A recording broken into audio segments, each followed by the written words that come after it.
Hello दोस्तों, welcome back to Pradeep Giri academy and I am Aditi Singh with you all for the last session. I know मैंने लास्ट वाले को भी लास्ट बोला था, बट ये वाला फाइनली हमारा लास्ट सेशन होगा ऑन मैट्रिसेस टॉपिक। इसके बाद वाला जो टॉपिक है, जो कि आई थिंक सो बाकी यूनिवर्सिटीज में है, बट मुंबई यूनिवर्सिटी को सिर्फ 4th सेमेस्टर में, but we are GATE aspirants यार, हमें तो करना ही है। सो आज वाला टॉपिक जो है हमारा वो लेक्चर 6 है मैट्रिसेस के ऊपर। एंड मैंने आपको कल एक सम दिया था आप सभी को सॉल्व करने के लिए कि आप ये ट्राई करो, शायद आपसे सॉल्व हो। तो वो क्वेश्चन हम पहले देख लेते हैं। ये था वो छोटा सा क्वेश्चन जिसके अंदर हमने नॉन होमोजीनियस लीनियर इक्वेशंस के रिगार्डिंग पढ़ा था, यानी कि वो ax इक्वल्स टू b, उसे कंसिडर करके we used to solve this condition. अब वो कंडीशंस को एक बार क्विक रिवीजन दे देते हैं कि क्या थी वो कंडीशंस, राइट। तो वो कंडीशंस में ऐसा था कि आपको टैली करना था, आपको सबसे पहले तो इक्लोन फॉर्म से उसको कंपेयर, इक्लोन फॉर्म में उसे कन्वर्ट करना था मैट्रिसेस को रो ट्रांसफॉर्मेशन ही यूज करके, यानी कि आपको सिर्फ रो ऑपरेशंस यूज करके एलिमेंट्स को 0 करने हैं या 1 करना है, यूनिटी करना है, डिपेंडिंग। फिर उसके बाद जैसे ही वो इक्लोन फॉर्म में कन्वर्ट हो जाएगा, आपको क्या करना था, तुरंत उसके रैंक को जज करना था, यानी कि किसके रैंक को, तो rank of A and rank of augmented, that is a, उसका मतलब क्या था a कॉमा b, इसका भी रैंक निकालना था। इन दोनों के रैंक को आप कंपेयर करोगे एंड देन आप जजमेंट करोगे। स्टेप मिस नहीं करना है। बहुत लोग पूछ रहे थे मैम हम स्टेप स्किप कर सकते क्या? अरे स्टेप स्किप करोगे तो आपके जो यूनिवर्सिटी है या आपका जो मॉडरेटर है या चेकर है वो आपको जज कैसे करेगा ना, मार्क्स कैसे देगा। एक पर्टिकुलर स्टेप को 1 मार्क्स होता है, आधा मार्क्स होता है, कैलकुलेशन प्रोसेस को तो नहीं होता है, बट स्टेप्स को इंपॉर्टेंस दी जाती है। ओके, तो स्टेप्स मिस आउट मत करना। फिर उसके बाद कंडीशंस क्या क्या थे, if R rank of A is equals to rank of B, rank of augment, इसका मतलब क्या था कि हमारे पास वो कंसिस्टेंट हो जाता, right, consistent type of solution हो जाता। उसके अंदर 2 क्राइटेरियाज थी, कौन सी, इफ याद आ रहे हो, r is equals to n, where r is what, r is rank of a and n is number of unknowns। अगर ये number of unknowns से equal होता तो इस सिचुएशन में हमें क्या मिलता, यूनिक सोल्यूशन मिलता। एंड अगर हमारा rank of A is less then number of unknowns, उस सिचुएशन में क्या होता, वो क्या होता, इनफाइनाइट सॉल्यूशंस होता।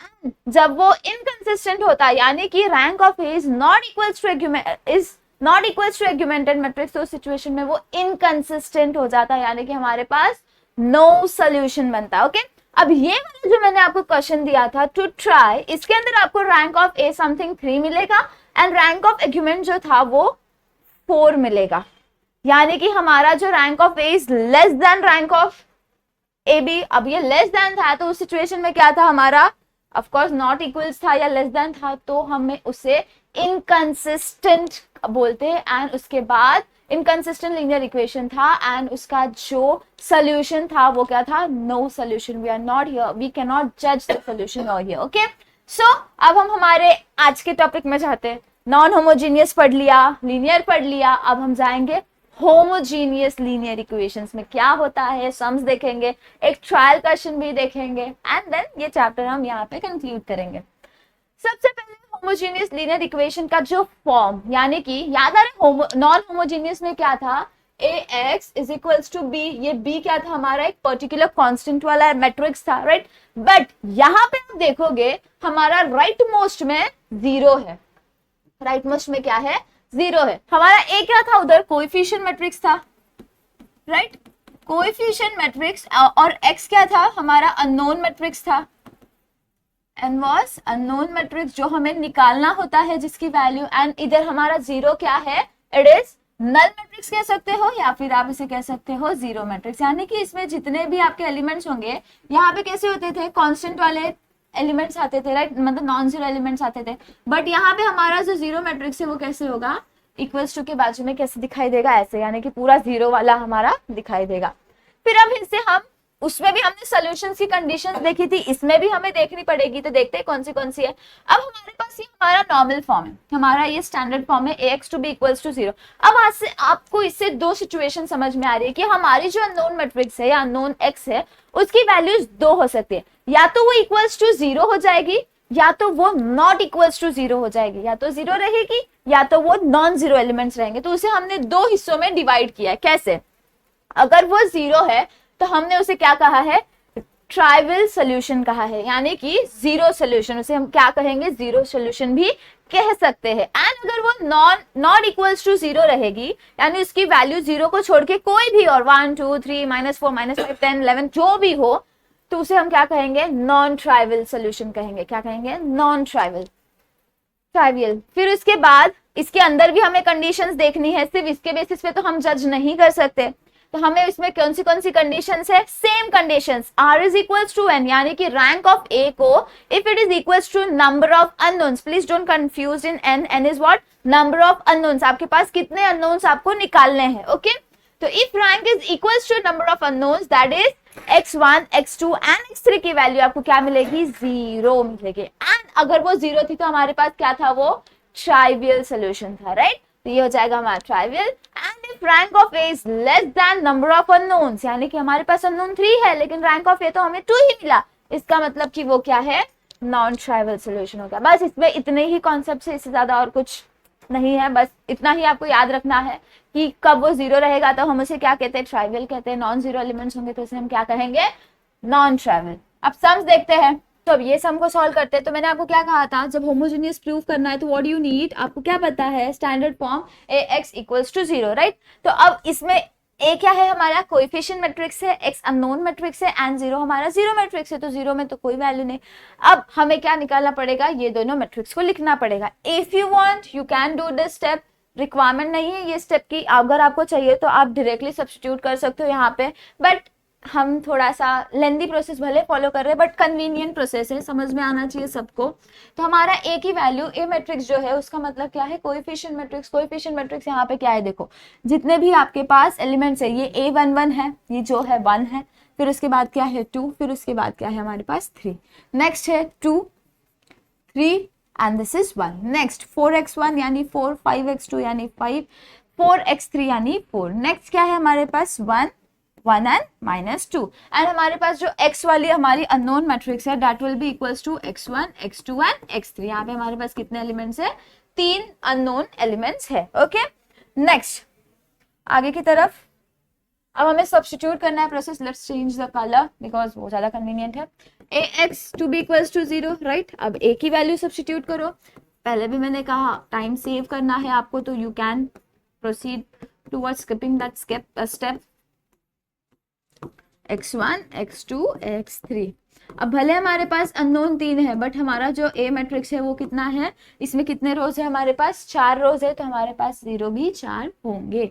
अब हमें पता है हमारा सबसे पहला condition for to convert it into echelon form क्या होता है कि आपका जो फर्स्ट रो का फर्स्ट कॉलम का फर्स्ट एलिमेंट यानी कि a11 जो सॉरी है वो क्या होना चाहिए, 1 होना चाहिए। अब यहाँ पे ये क्वेश्चन में आपको रेडीमेड 1 मिल रहा है, अगर वो रेडीमेड 1 नहीं है तो फिर एट दैट इंस्टेंस आपको उसे डिवाइडिंग थ्रू आउट बाय उस नंबर से करना पड़ता है, वहां पे आपको क्या लाना पड़ता है, 1 लाना पड़ता है, या फिर उसके अलावा you will have performed an exchange, row exchange वाला ऑपरेशन, ताकि आपको वहां पे 1 मिल जाए किसी भी रो को एक्सचेंज करके। याद रखना here we are only performing row transformation, okay. फिर उसके बाद ये ऑलरेडी 1 है तो हमें कोई चेंजेस करने की जरूरत नहीं है, बट अपना नेक्स्ट टास्क क्या है, बाकी एलिमेंट्स जो है हमारे पास वो क्या होने चाहिए, अब 0 होने चाहिए। बाकी एलिमेंट्स देखो R3 R2 एंड R4 में वो 0 तो है नहीं, 2 4 1 है, तो आपको क्या करना पड़ेगा, उसके लिए ऑपरेशन परफॉर्म करके आपको उसे 0 करना पड़ेगा। Let us perform that operations we need to do in R2 R3 and R4।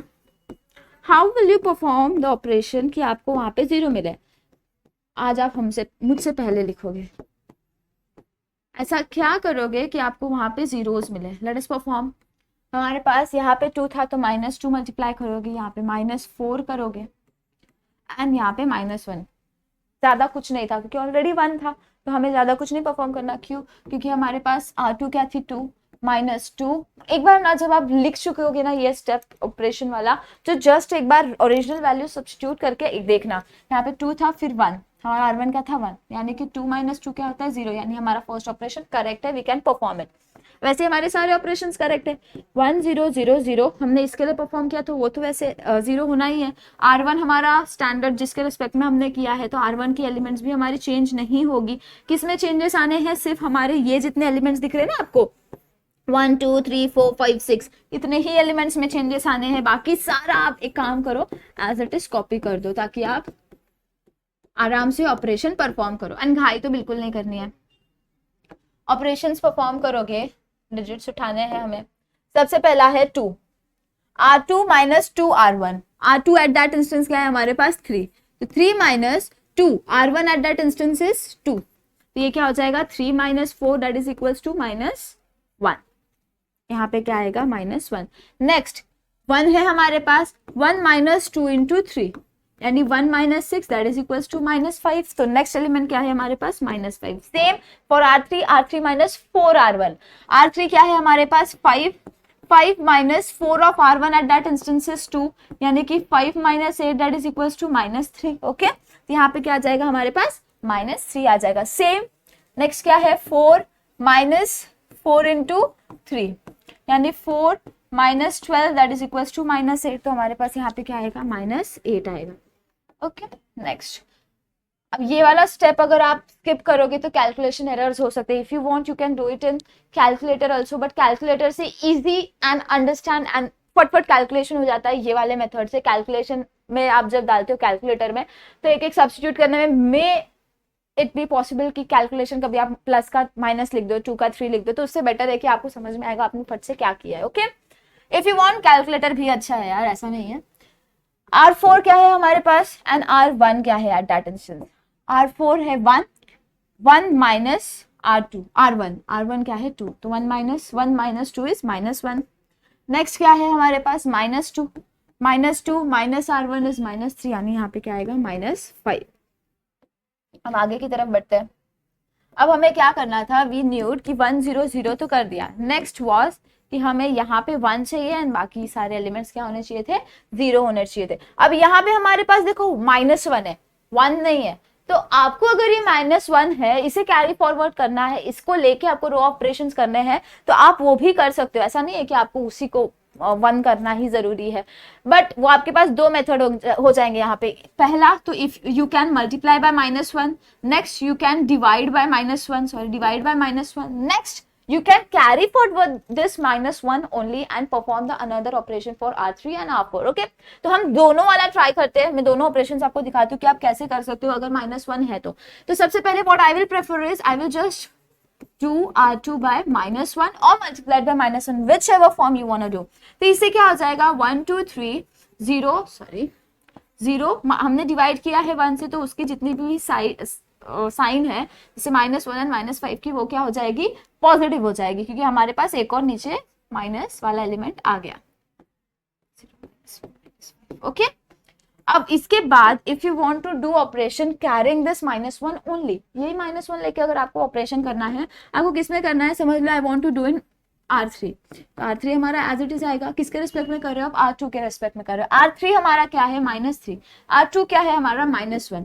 तब आप इसमें क्या करोगे ऐसा, लेट मी नो, आप ऐसा क्या करोगे कि आपको जो ऑपरेशन है वो उसका ऑपरेशन का आउटपुट आपको 0 मिलेगा। -3 है -1 है, आप क्या करोगे इस -3 से मल्टीप्लाई करोगे, तो इससे क्या हो जाएगा आपका आंसर करेक्ट आएगा।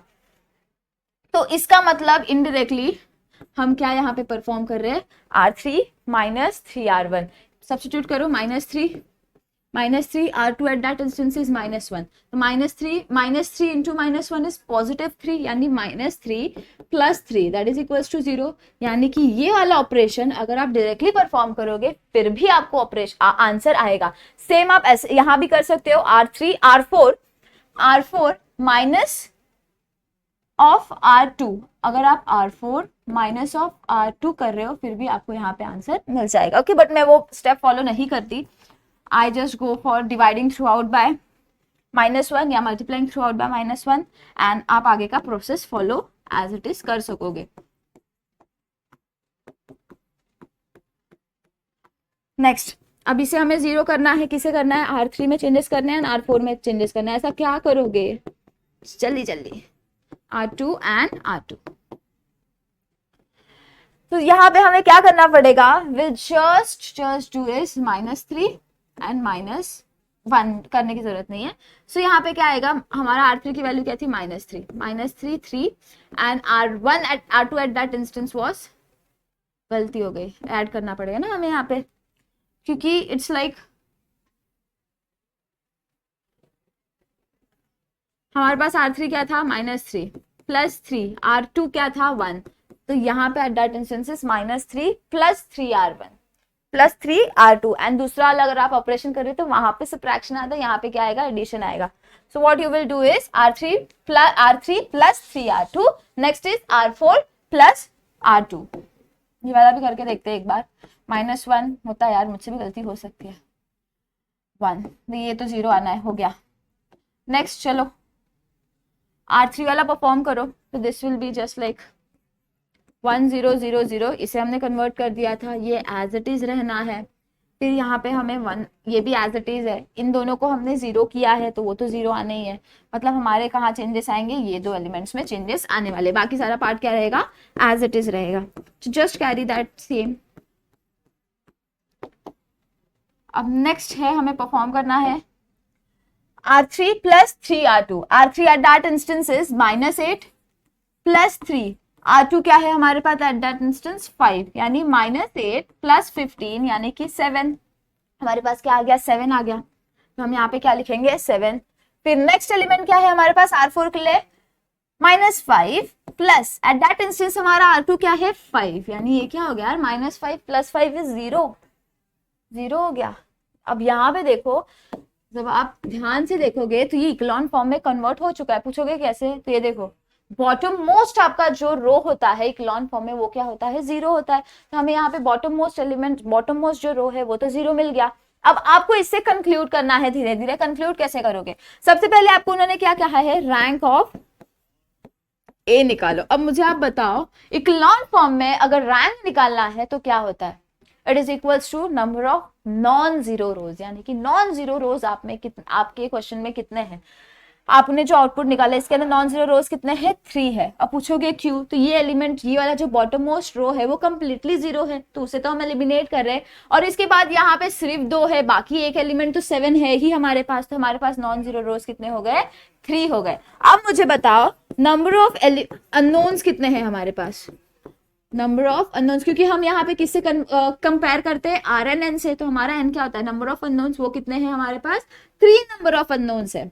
यानी कि R is in this situation R is equals to n. And जब ये सिचुएशन होती है, जब ये सिचुएशन सेटिस्फाई होती है, तो हमारे पास क्या होते हैं, ट्राइवियल सोल्यूशन. ट्राइवियल सोल्यूशन यानी कि 0 सोल्यूशन, यानी हमारा R1 R2 R3 ये तीनों 0 होंगे, इन तीनों की वैल्यूज क्या होंगी, 0 होगी. बट अगर आप ये लिख रहे हो डायरेक्टली R1 R2 R3 लिख रहे हो इक्वल्स टू 0, तो आई थिंक सो मैम, अगर आप फुल स्कोर कर रहे हो तो आपकी मैम आपका मार्क्स काट सकती है. तो better to be on safer side, let us perform वो इक्वेशन वाला. यहाँ पे क्या आएगा, इसी को कंसिडर करके हम इक्वेशंस क्रिएट कर रहे हैं, set of equation R1 + 2R2 + 3R3 to B equals to 0, equate कर रहे हैं हम इससे. Next R2 + 5R3 to B equals to 0, next 7R3 to B equals to 0. अब ये 0 आ गए, यानी R3 will be equals to 0, क्योंकि 0 divided by 7, anything divided by 0 is 0, तो ये हमारा 0 आ गया. अब 0 की वैल्यू इसके अंदर सब्स्टिट्यूट करो, R3 की वैल्यू, तो R2 + 5 × 0 to be equals to 0, यानी R2 इज इक्वल्स टू 0. अब इन दोनों की वैल्यू हम कहाँ सब्स्टिट्यूट करेंगे, इक्वेशन नंबर 1 में सब्स्टिट्यूट करेंगे. क्यों, क्योंकि we need to find out value of x1 also. हमें पता तो है कि वो दोनों 0 है, बट हमें तीनों 0 है, बट हमें परफॉर्म भी करना है. तो यहाँ पे क्या आ जाएगा, x1 + 0 + 0 to be equals to 0, यानी x1 to be equals to 0. हमें हमारे 3 रिस्पेक्टिव आंसर्स मिल गए, that is x1 equals to x2 equals to x3 to B equals to 0, यानी कि ट्राइवियल सॉल्यूशंस मिल गया.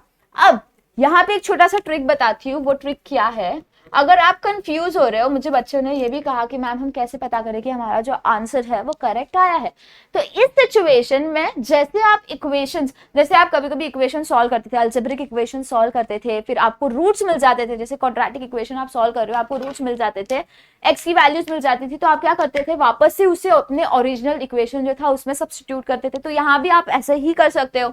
यहाँ पे हमारे पास क्या है, लेफ्ट हैंड साइड है एंड एक राइट हैंड साइड में वैल्यू है, राइट. तो आप क्या करो, आपको पता है आपकी x की अननोन्स की जो वैल्यू है वो आपको क्या मिली है, 0 मिली है. यहाँ पे क्या है, 0 सब्सटीट्यूट करो, x1 आपको क्या मिला 0, प्लस 2 x2 क्या मिला 0, प्लस 3 x2 क्या मिला आपको 0 मिला, टू बी इक्वल्स 0 मिला, राइट।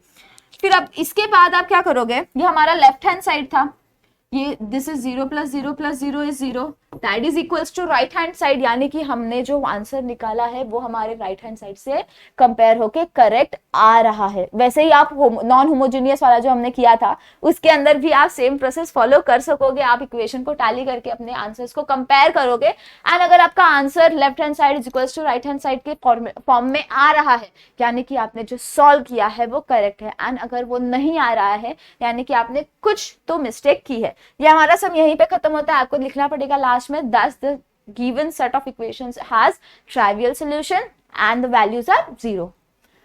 नेक्स्ट क्वेश्चन की तरफ, नेक्स्ट क्वेश्चन है हमारे पास सेम प्रोसीजर, अब इसमें मैं a की वैल्यू एंड आगे का प्रोसेस नहीं कर रही, directly will substitute, that is ax to be equals to 0।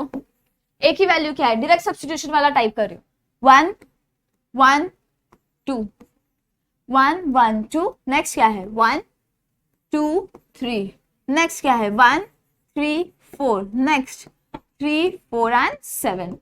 हमारे पास नंबर ऑफ अननोन्स कितने हैं, एक्स वाई जेड, यहाँ पे क्या थे एक्स वाई जेड, यहाँ पे x1 x2 x3 नहीं है, एक्स वाई जेड है। फिर यहाँ पे हमारे पास 4 रोज है कोएफिशिएंट मैट्रिक्स में, तो हमारे पास यहाँ भी 4 जीरो आ जाएंगे, 4। फिर उसके बाद अब हमें पता है फर्स्ट, पहले हमें चेक करना है फर्स्ट रो फर्स्ट एलिमेंट क्या होना चाहिए, 0 होना 1 होना चाहिए, सॉरी 1 होना चाहिए। तो अब वहां पे 1 है क्या, ऑफ कोर्स 1 है, यानी यूनिटी है, यानी वो एक स्टेप कैंसिल हो गया। अब हम डायरेक्टली नेक्स्ट स्टेप पे जा सकते हैं। नेक्स्ट स्टेप हमें क्या कहता है, उस वाले कॉलम में फर्स्ट ये जो है वो 1 हो गया, बट बाकी सारे एलिमेंट्स क्या होने चाहिए थे, 0 होने चाहिए। अब ये सारी चीजें आपको ध्यान में बैठ जानी चाहिए कि हम परफॉर्म क्या कर रहे हैं, हम बेसिकली इसे 0 कर रहे हैं।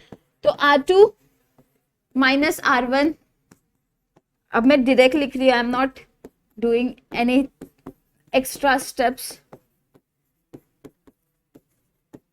होप आपको ये स्टेप समझ में आया है। यहाँ पे 1 था तो R2 माइनस R1 क्या होता है, 1 minus 1 is 0, 1 minus 1 is again 0। तो R4 क्या था हमारे पास, 3 था, 3 माइनस 3 R1 यानी 3 minus 3 into 1 that is 3 minus 3 is 0 हो गया। अब कैलकुलेशन वाला प्रोसेस की तरफ जाते हैं, कैलकुलेट करते हैं अब। ओके 1 0 0 इसके लिए परफॉर्म किया था स्टैंडर्ड, x1 x2 x3 इसमें कोई चेंजेस नहीं है। चलो परफॉर्म करो, R2 minus R1, R2 minus R1, 2 minus 1 1, 3 minus 2 1, 3 minus 1 2, 4 minus 2 2, next 4 minus, ये वाले प्रोसेस जब आता है तो आपको लिख के करना पड़ेगा, 4 minus 3 into R1 at that instance is 1 यानी 4 minus 3 is 1। Next 7 minus 4 R1 at that instance is 2 यानी 7 माइनस 8 इज माइनस 1, यहाँ पे क्या आएगा -1। नेक्स्ट आगे बढ़ते हैं, हमारा यहाँ पे एलिमेंट क्या होना चाहिए था 1, वो ऑलरेडी 1 है तो हमें और कुछ नहीं करना है। डायरेक्टली हम क्या करेंगे, R3 में एंड R4 में ट्रांसफॉर्मेशन करना है because we need to do this all to elements as 0। क्या ऐसा परफॉर्म करोगे तो R3 माइनस 2R2 करोगे, R4 के लिए R4 माइनस R2 ही करोगे डायरेक्टली। ओके तो 1 0 0 ऑपरेशन परफॉर्म करके 1 0 0 R1 एंड R2 हमारा कांस्टेंट है 1 1, बाकी सारे एलिमेंट्स में चेंजेस।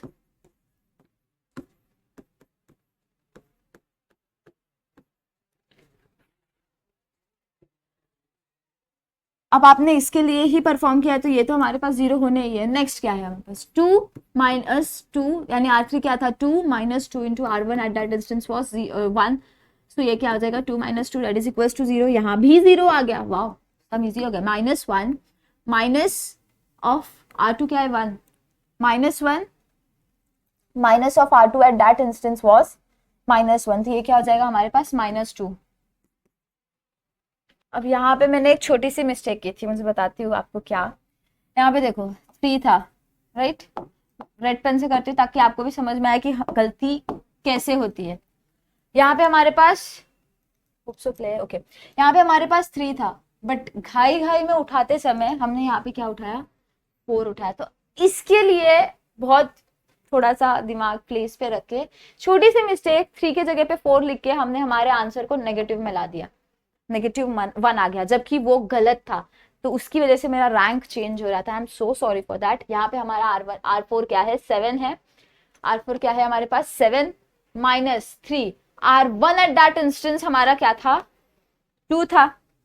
हमारा यहाँ पे क्या आएगा, 2, यानी 7 - 6 क्या होता है, 1, यानी यहाँ पे क्या आएगा, +1, +1। एक नेगेटिव साइन ने हमारे आंसर को चेंज कर दिया नीचे आते आते। ओके, तो ध्यान से करना, सॉरी हो जाता है कभी कभी। अब यहाँ पे देखो, परफॉर्म तो सेम ही होगा, बस यहाँ पे आपकी वैल्यूज चेंज हो जाएगी। रेड ही पेन से, रेड मार्कर से ही करूंगी। क्या करना है यहाँ पे, हमारे पास सेम ऑपरेशन, R4 - R2 करना है। R4 क्या है, 1 1 -R2 एट दैट इंस्टेंस क्या था, 1, दैट इज इक्वल्स टू 0। तो यहाँ पे हमारा क्या आ जाएगा, 0 आ जाएगा। अब मुझे बताओ ये इक्लॉन फॉर्म में कन्वर्ट हो गया कि नहीं। आपको दिखाई देगा कि हमारा बॉटम मोस्ट जो 2 रोज थे वो क्या हो गई, 0 हो गई। तो हमें क्या यहाँ पे मिलेगा, सबसे पहला स्टेप है रैंक ऑफ ए। तो रैंक ऑफ ए यहाँ पे क्या है, number of non zero element, number of non zero रोज यहाँ पे क्या है, 2 है। बाकी दोनों जो रो है हमारी वो क्या है, जीरोस है। बाकी 2 रोज जीरोस है। And rank in echelon form क्या होता है, number of non zero rows. तो number of non zero rows क्या है यहाँ पे, 2 है। फिर उसके बाद number of unknowns, number of unknowns कितनी है, x1, sorry x1, I am sorry, यहाँ पे XYZ आना चाहिए था, आज क्या हो गया है, यहाँ पे XYZ था, मैंने लिखते लिखते नीचे x2 x3 x1 x2 x3 कर दिया है। आप लोग भी क्वेश्चन में एक काम करो, क्वेश्चन में चेंज कर दो, जहां पे भी x है वहां पे x1 लिख दो, जहां पे y है वहां पे x2 लिख दो, एंड जहां पे z है वहां पे x3 लिख दो। ओके, फिर उसके बाद टेबल नहीं है आज मेरा माइंड। नंबर ऑफ अननोन्स कितनी है हमारे पास, 3 नंबर ऑफ अननोन्स है, यानी कि यहाँ पे हम क्या लिखेंगे, 3 लिखेंगे। अब इन दोनों को टैली करोगे तो हमारा R is less than n, and जब हमारा R is less than n, in this situation we have non trivial solution, यानी हमारे जितने भी एलिमेंट्स है, वैल्यूज है x1 x2 x3 के, that are not equals to 0, 0 को छोड़ के उसकी वैल्यूज कुछ भी हो सकती है, यानी कि this results in non trivial solution. Okay, अब नेक्स्ट नॉन ट्राइवियल सॉल्यूशन है, बट हम जज कैसे करेंगे कि वो नॉन ट्राइवियल है, तो हमें क्या करना पड़ेगा, इक्वेशंस को लेना पड़ेगा। सबसे पहला इक्वेशन क्या कहेगा हमें, x1 plus x2 plus 2x3 to B equals to 0। Next क्या है हमारे पास, x2 plus x3 to B equals to 0। अब इसके बाद आपको x3 के लिए कोई इक्वेशन नहीं है, तो आप क्या करोगे, यू जस्ट अज्यूम करो कि हमारा x2, लेट इधर लिखो, let us consider let x2 to B equals to t। मैंने x2 को t ले लिया है। ओके, अगर ये मेरा t है तो इसके अंदर वैल्यू सब्स्टिट्यूट करो। अगर हमारा x2 t है तो t plus x3 to B equals to 0, यानी x3 क्या हो जाएगा हमारा, -t हो जाएगा। x3 मिल गया, x2 मिल गया। अब इन दोनों की वैल्यू इस वाले इक्वेशन में सब्स्टिट्यूट करो, क्योंकि हमें x1 भी चाहिए। तो x1 क्या हो जाएगा, x1 प्लस x2 की वैल्यू क्या थी, t प्लस 2, x3 की वैल्यू क्या थी, -t, तो -t to B equals to 0। x1 plus t, 2 into -t is -2t equals to 0. That is x1 minus t to be equals to 0. That is equals to x is equals to t. तो हमारे पास तीनों की values मिल गई, x1 is equals to t, x2 equals to t and x3 to be equals to -t. अगर हमने put किया x, यानी कि अगर हमारे पास t 1 है, t की वैल्यू 1 है, तो x2 क्या होगा 1, बट x3 क्या हो जाएगा -1 हो जाएगा। ओके, तो ये सारे हमारे पास, ये जो नॉन ट्राइवल आएगा तो उस सिचुएशन में हमें आंसर्स ना वेरिएबल के फॉर्म में कंसीडर करके डिराइव करने पड़ेंगे। ओके, तो अब ये आप चाहते हो तो इसमें आप सब्स्टिट्यूट करके भी वैल्यूज निकाल सकते हो। सेम प्रोसीजर, आपको वेरीफाई करना है कि हाँ मेरा आंसर करेक्ट है या नहीं है, तो आप क्या करोगे, इन तीनों की वैल्यूज इस वाले इक्वेशन में डाल के देखो क्या कहता है वो इक्वेशन। x1 की वैल्यू क्या थी t, प्लस x2 की वैल्यू क्या थी t, x3 plus 2x3, x3 की वैल्यू क्या थी -2, हमारा लेफ्ट हैंड साइड ये था, ये क्या हो जाएगा 2t, -2t is equals to 0, that is equals to right hand side.